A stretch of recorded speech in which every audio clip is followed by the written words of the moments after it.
It seems to happen like clockwork. As soon as a warranty runs out, things break and they're no longer covered. When your car is in that situation, though, you could be staring down thousands of dollars in repair bills. CarShield begins where your warranty ends, with service plans that cover those expensive surprises. They pay your favorite mechanic or dealership directly, making the entire process fast and easy. Get a free quote by calling 800-416-6522 or visit carshield.com to get your free quote. In 1995, Carolyn Killaby of Vancouver, Washington, got into a heated argument with her husband. She then went to a local bar alone. No one has seen or heard from her since. But some saliva from an envelope and a speck of blood on a wristwatch helped solve the mystery of her disappearance.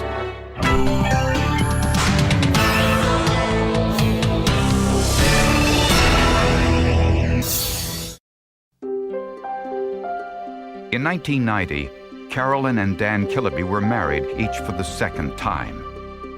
Dan managed a furniture store. Carolyn was a medical technician employed by the U.S. military. Carolyn and Dan each had a daughter from their previous marriages, and they moved into this home in Vancouver, Washington.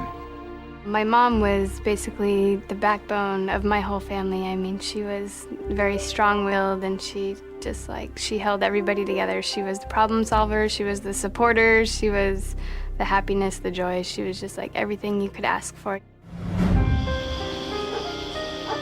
On Saturday night, November 11th, 1995, Carolyn and Dan got into an argument. She'd been in a fight with her husband because her husband had decided, instead of doing something with her that night that she'd counted on, they were going to go out. He was going to go out with his brother and have some food and drink. And she objected significantly to that. And I don't know whether she stomped out of the house and drove over there or how that transpired, but she ended up at Omar's and she was doing some serious drinking there.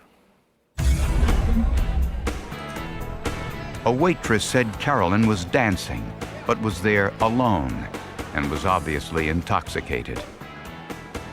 The other indication was that she was alone at the table and that her head was down and that she had her head on the table and was basically passed out at the table, not functioning, not talking to anyone. Very, very clear to everyone in the bar that she was highly intoxicated.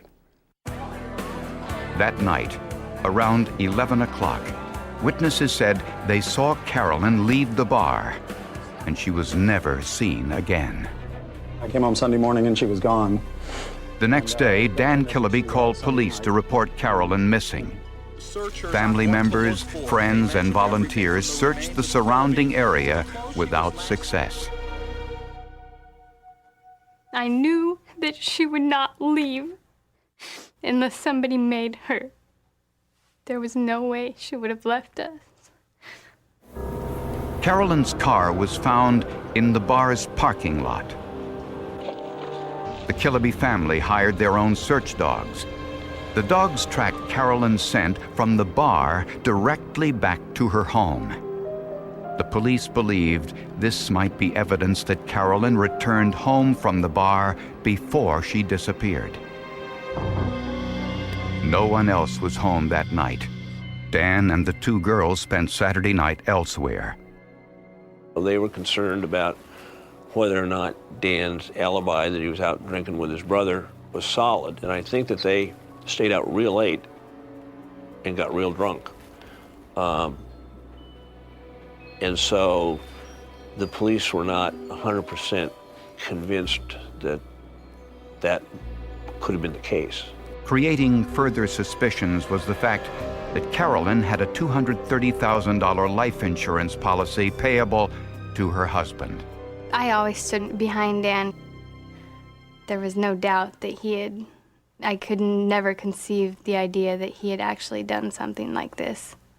Dan Killaby denied any involvement in his wife's disappearance, but police discovered there were problems in the marriage. We found out that it wasn't the perfect marriage by any stretch of the imagination. I think we figured that there were some difficulties and some strains in the marriage. 2 hours after Carolyn left the bar, the police received 2 calls from people who said they heard a woman screaming for help in a field about a mile from Omar's lounge. Police searched the area using night vision goggles, but they found nothing. With no solid leads, the Killaby family offered a $10,000 reward for any information on Carolyn's whereabouts. And then, a bombshell. A customer at Omar's lounge said he saw Dan Killaby with Carolyn in the parking lot on the night she disappeared.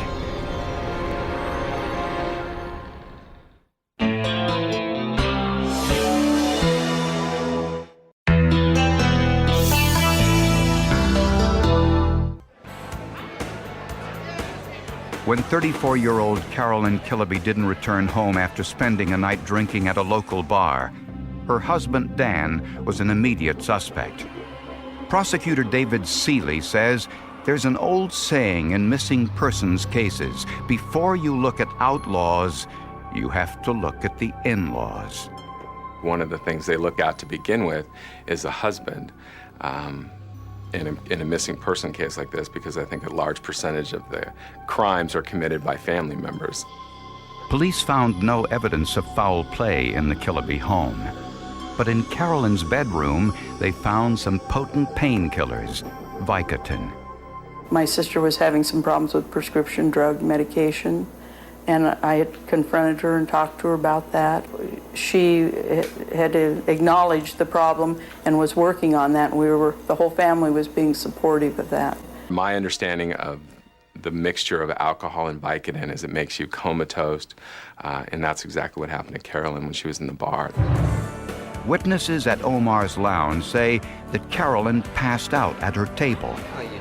One of the regular customers, Dennis Smith, helped her to her car. What Smith told police was disturbing. He said that he and Carolyn left the bar and engaged in consensual sex in his truck. As he walked her to her car, a man approached them, hit Smith with a bat, called Carolyn a bitch, and forced her to leave with him. When shown a photographic lineup, Smith identified Carolyn's husband, Dan, as the culprit. Dan Killaby angrily denied this. He offered to take a lie detector test and passed. Dan Killaby said he and his brother were out drinking together that night in a bar, which the bartender there confirmed. When police looked closer into Dennis Smith's background, they discovered that Smith had been convicted for the murder of his sister, Patricia Ann Johnson, in 1982. Smith served 10 years of that sentence and had recently been released on parole. And the witness told police that she saw mud on Smith's truck on the night Carolyn disappeared. He came to a Shell station in Clark County. His truck was all dirty. He asked the attendant there, who was a friend, whether or not he could go to her parents' house and wash his car. The employee also thought she saw a blood smear on Smith's shirt. With this new information, Smith's truck was confiscated, and police noticed that the inside of the truck had been wiped clean. No fingerprints, hairs, or fibers, even though Smith said Carolyn had been in the truck for consensual sex. Investigators did find a tiny speck of blood on the steering wheel.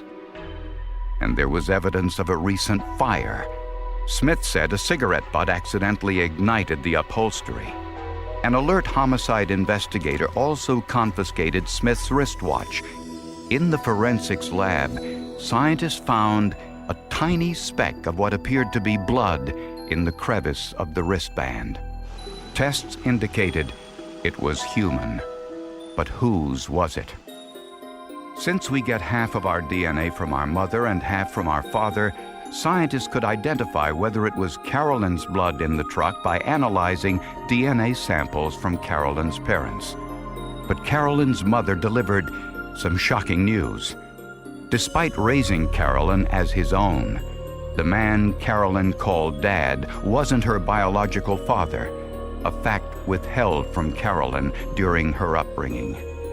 Carolyn's biological father had died years earlier. This made the bloodstain analysis much more difficult. We didn't have any solid DNA. We didn't have a piece of skin or a blood sample from her body that we could compare to the blood stain.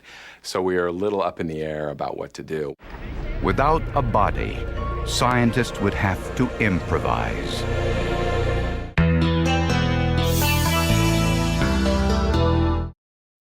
This program is brought to you by Generation Y, a podcast from Wondery. Imagine you have two friends who are obsessed with stories of crime, murder, and unsolved mysteries. That is Generation Y, a podcast where hosts Aaron and Justin explore theories, dive into forensic evidence, and share their opinions. In an all-new episode, Generation Y examines the case of Jonathan Amaral, a 25-year-old biomedical engineer in Jaffrey, New Hampshire. One weekend, he goes off on a hiking trip. He never comes back. After Jonathan fails to show up for work, his mother finds out and reports him missing. That same day, Brittany Barron, who is 31 and one of Jonathan's coworkers, calls in to quit her job, and now she's missing too. Jonathan and Brittany are rumored to be having an affair. So did the two run off together, or has something more sinister happened? Listen to the Generation Y podcast on Amazon Music, Apple Podcasts, or you can listen 1 week early and ad-free by joining Wondery Plus in the Wondery app.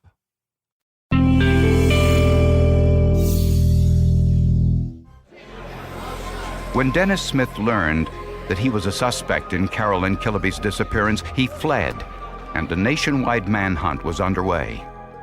We didn't know who she'd left with. We had the thought that maybe she was in a hotel in Angry. And then we found out that she had been seen leaving with this guy, Dennis, and so we didn't know what that meant. And then we found out that he was a murderer that had been out on parole, and so that took away some hope. While the FBI searched for Smith, forensic scientists analyzed his truck. Arson experts discovered hydrocarbons on the upholstery of Smith's truck. Hydrocarbons are present when an accelerant or flammable liquid is used to start a fire. A clue that the fire was intentionally set. The damage was extensive, and Smith's story didn't match the evidence. We got a similar car seat. We tried to recreate the fire in 3 or 4 different ways. And each time we couldn't come up with that type of damage that we saw in his car. In a small crack in the steering wheel, a phenolphthalein test identified a tiny stain as blood. And on Dennis Smith's wristband, scientists found another speck of blood. But without Carolyn's body, scientists had no DNA sample for comparison.